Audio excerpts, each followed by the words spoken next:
Hi, John Morgan here, and welcome to this week's episode of Bob's Live, our weekly show right here on the internet. And well, to get this week's show started, I thought we would head out to the greenhouse.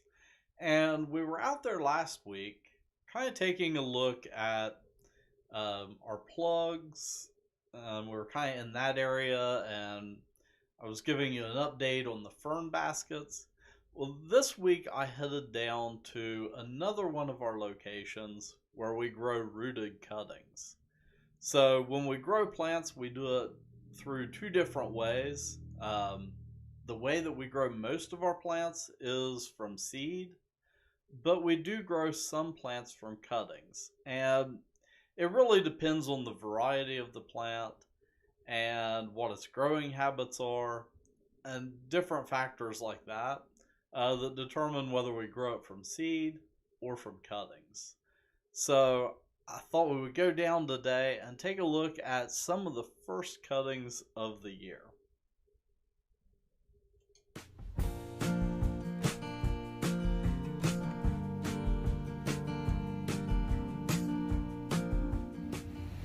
Today I'm down here at our Fieldhouse greenhouse, where behind me we have some of the first cuttings of the year.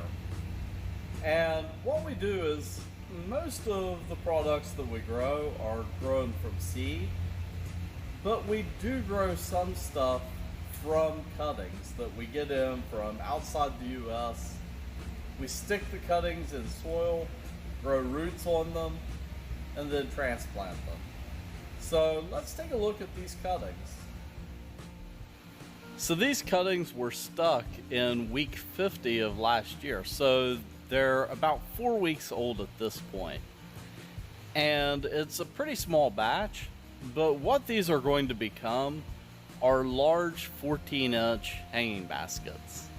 So for a 14-inch basket, because it's a larger plant, it needs a longer time to grow out in the greenhouse. So that's why these were actually stuck right at the end of last year. And they'll probably be ready right around late April, early May. And some of these are ingredients for mixed baskets. So these yellow Calibrachoas right here, they're Calibrachoa Cabaret Yellow Golden is the name, but as you can see down here on the sticker, they're going into a 12-inch hanging basket into a mix called Mixmaster Paradise Sunrise. So I'm assuming that has some yellows and maybe some pinks or different colors like that in it. And the other ingredients are mixed in out through here somewhere. So we'll match them up and get them ready to go in the hanging baskets whenever it comes time to transplant them. So as I said, these have about 4 weeks of growth, and they were grown from a cutting, but if I very carefully pull out a plug here, you can see the root growth on it. These have some really strong roots. During these early stages of growth, they can get kind of tall and lanky. So what we do is we actually give them a haircut, and that helps trigger them to branch out, and it also helps strengthen the root system.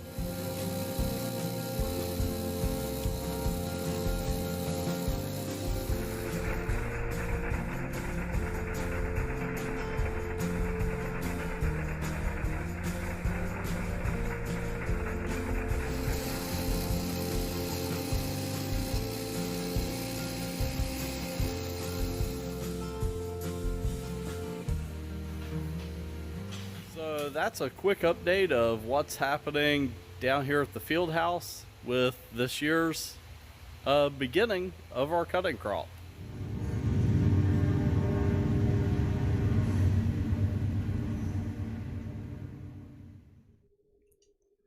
So that is what's happening with our rooted cuttings.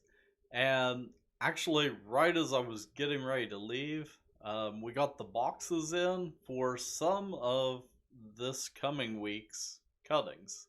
So I don't have the list laying here around me, but oh, actually I do. It's in the trash can. um, but anyhow, we get a big old spreadsheet like this of everything that's coming in, which this is front and back, and then another page.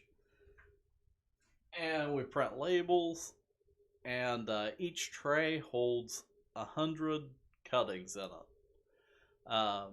So those cuttings, they come from outside the U.S., so places like El Salvador, Mexico. Sometimes we get them from Africa and Israel and different places like that. But it's based on where the growing conditions are optimal for that type of plant. So they'll take the cuttings from the mother plants in greenhouses down there where they're getting the right lighting and temperature and everything. They pack them up, cool them down so they kind of go a little bit dormant, and then ship them to us in boxes overnight. So on Monday, yesterday, is that right? Yeah, today's Tuesday. So yesterday, at some point, these cuttings that we got today were still on plants in a greenhouse in another country, which that just blows my mind. So yeah, we'll check back on our cutting operation this spring. We kind of do cuttings throughout the year. Right now we're doing a lot of the hanging baskets. So this week we're getting in a lot of like New Guinea impatiens. So those big hanging baskets of New Guineas that we see in the springtime around Mother's Day, we're sticking those cuttings right now. Then in a few weeks they'll be transplanted and start to grow out to their finished size. Later on in the spring, things like our little 4.5-inch Bob's Better Blooms pots, like this pot, we'll start getting in the cuttings for these. So all of those get grown from cuttings. So that is our cuttings. The next thing that I wanted to take a look at this week is 2022 gardening trends. So every year I try to take a look at what's going to be trendy in the upcoming year. And this year, every year, Pantone comes out with a collar of the year. And this year's collar is called, it's Pantone Collar 17-3938. But the collar is called Very Peri. So it's a kind of a periwinkle collar. But this applies great to gardening. So last year, the collar style in gardening was white. And I actually did white in front of my house and it looked great. I did all white flower beds, kind of in the formal flower beds that I have. So along the front of my house it was white, and then out at the entrance into my driveway, that area I had white flowers. And it looked really, really good. But this year I think I'm going to go with the Pantone collar and try to match it up and work with it. So, this is January, so don't hold me to that. I might change my mind between now and springtime. But yeah, I think this is a really cool collar. And down when I was taking video today of the cuttings, some of them had blooms, which unfortunately those blooms probably got cut off. Those are kind of premature blooms. But I saw this Calibrachoa, which is sort of in that same color palette. So I think it's going to be a really interesting set of colors to work with this year. Another garden trend this year that I've seen is using something that's a bicolor. So here, kind of keeping with the same purple theme, we have kind of a purple and white bicolor. And what that does is it kind of builds on that white from last year. It gives it a pop of color. And it also works to amplify that color because you've got that white backdrop. It really helps amplify it. So last year was kind of a strict, white, kind of sanitary, I guess you could say. I don't know what that says about our mindset last year. But this year we're bringing back some color. So things like bicolors. And then again, jumping back to this year's Pantone color. I think it's going to be a really interesting color palette to work with. The next gardening trend is one that I guess I'm kind of ahead of the curve one, and that is gardening for wildlife. So I actually took this photo in my backyard this last summer. This is part of my meadow garden. And I grew zinnias last year, but in the background right there is buckwheat. And I grew that mainly for the birds. Those seeds, they grow out and the birds just love them. So in the fall, they were coming in and picking those seeds off and eating them. And I've got plans for this area for next year, so it's also going to be interesting. And I'm going to be expanding the wildflower section this coming year. And I want to specifically look for plants that are pollinator friendly and also bird friendly.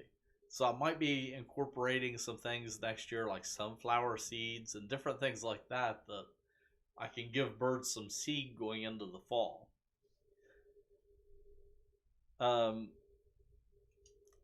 The last garden trend that I want to talk about is outdoor living spaces and kind of melding the indoors and the out with outdoor rooms. And yeah, Patty's saying, do the deer bother zinnias? I didn't notice it too much last year. They did kind of go after the buckwheat, which that's what it was there for. And I think it was a case of deer are kind of browsers, they eat whatever is the easiest to eat. And where zinnias, they tend to be a little bit rougher and they're kind of spiny on the outsides. I think that kind of helps deter deer. But I also had something that was really tasty that kind of acted as a distraction for them. And it also helps that I live right next door to a huge soybean field. So that definitely attracts the deer and helps keep them away from my garden. But yeah, I didn't see the deer bothering the zinnias that much. And that's something I'll talk about next year. I'm making a mental note of that now, is to talk about kind of sacrificial items in your garden. You can do the same thing with insects and also things like deer. You can plant a crop that you're planting especially for them, and that kind of pulls them from what you don't want them to eat to something that you've grown just for them. So that's one tactic you can use. But jumping back to this, out of the patio where you've got kind of a pergola with a shade that can be pulled, it really creates an outdoor living space that you can open up when you want it to feel more open, or you can kind of close it off when you want it to feel more like a room. And I think we're going to start seeing a lot more pergolas and structures like that incorporated into outdoor living spaces. It's kind of going beyond just the outdoor kitchen trend that we've seen the last few years into creating more of an outdoor living space that isn't so like pool focused or hot tub focused or outdoor kitchen focused. It's just creating an outdoor area where you can sit and relax and, you know, really kind of unplug. And well, that is kind of a quick preview of some of the 2022 garden trends. This week on our blog, so the blog post will come out this Friday, going to dive a little bit deeper into the gardening trends. So I've got a few more that I want to add in and talk about. But I've been reading quite a few different articles, and we'll be diving a little bit deeper into that in our blog. So you can either check out our blog on our website at bobsmarket.com, or you can go there and subscribe to the blog. And if you subscribe, then you get an email whenever it goes out. So the blog post, it goes out on Fridays. On Wednesdays, we send out a recipe. And then, of course, you can get a notification of Bob's Live. That email usually goes out like 30 minutes before the episode starts. And that way you can click the link and jump in and watch it either on the website or here on Facebook or YouTube, wherever you're watching. And well, that is all that I have for this week. So until next time, keep growing. And before I go, also right now, we are hiring for the spring growing season. So I'm going to head out, but I'm going to leave you with a video about that before we roll credits. So until next time, keep growing. Next week, 5 p.m.